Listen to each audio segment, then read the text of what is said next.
કૃષ્ણ મિત્રો, સ્વાગત છે તમારું જયશ્રીસ કિચનમાં। તો આજે આપણે બનાવીશું કાચી કેરીની ચટણી। તો તેના માટે અહીંયા મેં એકદમ ફ્રેશ અને તાજી કેરી લઈ લીધી છે અને લાંબા સમય સુધી આપણે આ ચટણી સચવાય તે રીતે આપણે એકદમ સરસ કડક કેરી લેવાની છે। એટલે આપણે અત્યારે સિઝનમાં કેરી એકદમ સરસ રીતે મળતી જ હોય છે। તો હવે આપણે છાલ ઉતારી લઈશું, કેરીની છાલ ઉતારી લેવાની। આ ચટણી એકદમ સરસ બને છે અને લાંબા સમય સુધી સચવાય તેવી આ ચટણી બનીને તૈયાર થાય છે।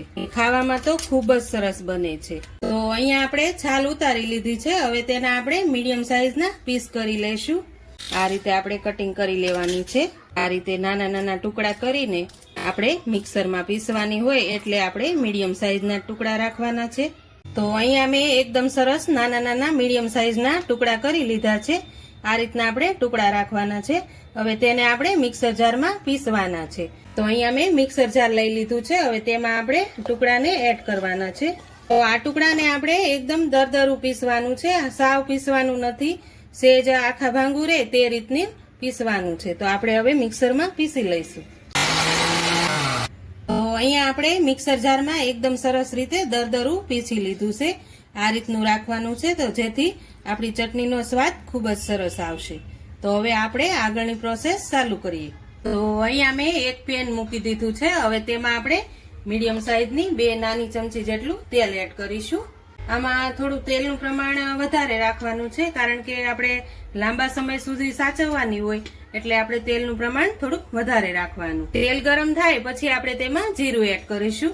તો અહીંયા આપણું તેલ ગરમ થઈ ગયું છે। હવે તેમાં આપણે અડધી ચમચી જેટલું જીરું એડ કરીશું। સારી રીતે જીરું ફૂટી જાય પછી તેમાં આપણે અડધી ચમચી જેટલી હિંગ એડ કરવાની છે। તો હવે આપણે હિંગ એડ કરી દઈશું। હવે તેમાં આપણે જે કેરીનો પલ્પ બનાવ્યો છે આ રીતનો પીસેલો તે આપણે એડ કરવાનો છે। આ રીતે એડ કરી અને આપણે તેને તેલમાં સારી રીતે સાતળવા દેવાનો છે। તો આ રીતે આપણે તેલમાં 5 મિનિટ જેવું સાતળવા દઈશું। તો અહીંયા આપણી ગ્રેવી એકદમ સરસ રીતે તેલમાં સારી રીતે સતળાઈ ગઈ છે। હવે તેમાં આપણે 1 વાટકી ખાંડ એડ કરીશ। તમે ખાંડની જગ્યાએ ગોળ એડ કરવો હોય તે પણ કરી શકો છો, સાકર એડ કરવી હોય તો પણ એડ કરી શકો છો। અત્યારે આપણે આમાં ખાંડ એડ કરીશું ને તો એકદમ સરસ ચાસણી બનીને તૈયાર થાય છે। એટલે આ રીતે તમે ખાંડ એડ કરીને બનાવશો તો ખૂબ જ સરસ બનશે। આ ચટણી તો તમે રોટલી, ભાખરી, પરાઠા કે થેપલા સાથે ખાવાની ખૂબ જ મજા આવે છે તેવી આ ચટણી બનીને તૈયાર થાય છે। હવે આપણે આ રીતની ચટણી તૈયાર થાય ત્યાં સુધીમાં આપણે ચાસણી આવી જાય ત્યાં સુધી આપણે તેને ધીમા ગેસે રાખવાની છે। તો અહીંયા આપણી ખાંડ એકદમ સરસ રીતે ઓગળી જવા આવી છે। તેમાં આપણે અડધી ચમચી જેટલું નિમક એડ કરીશું। નિમક એડ કરવાથી આ ચટણી એકદમ જલ્દીથી ચડી જાય છે અને લાંબો સમય રાખવી હોય એટલે નિમક આપણે એડ કરવું જ પડે છે। તો આ રીતે આપણે હવે ચાસણીને ચેક કરી લઈશું। આ રીતે આપણે ચમચામાં લઈ થોડું અને આ રીતે આપણે ચેક કરવાનું છે। તો આપણે એક તાર જેવું આ ચાસણી તૈયાર થઈ ગઈ છે। તો હવે આપણે ગેસની ફ્લેમ બંધ કરી દઈશું। હવે ગેસની ફ્લેમ બંધ કર્યા પછી થોડી વાર ઠંડુ થવા દઈશું। ઠંડુ થઈ જાય પછી આપણે તેમાં મરચું એડ કરવાનું છે।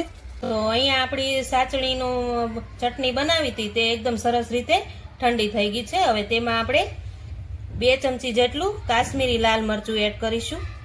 તમને જો તીખાસ વાળું પસંદ હોય તો તમે રેગ્યુલર મરચું પણ એડ કરી શકો છો। હવે તેમાં આપણે અડધી ચમચી જેટલા મરી પાવડર એડ કરીશું।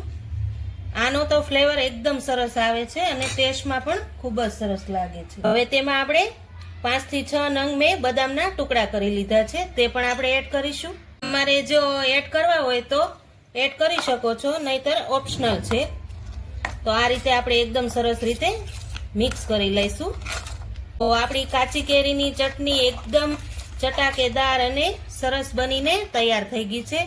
જો આ રીતની તમે બનાવશો ચટણી તો આખું વર્ષ તમે સાચવીને રાખી શકશો। હવે તેને આપણે એક સર્વિંગ પ્લેટમાં લઈ લઈશું। તો અહીંયા સર્વિંગ પ્લેટ લઈ લીધી છે। હવે તેમાં આપણે ચટણી લઈ લઈશું।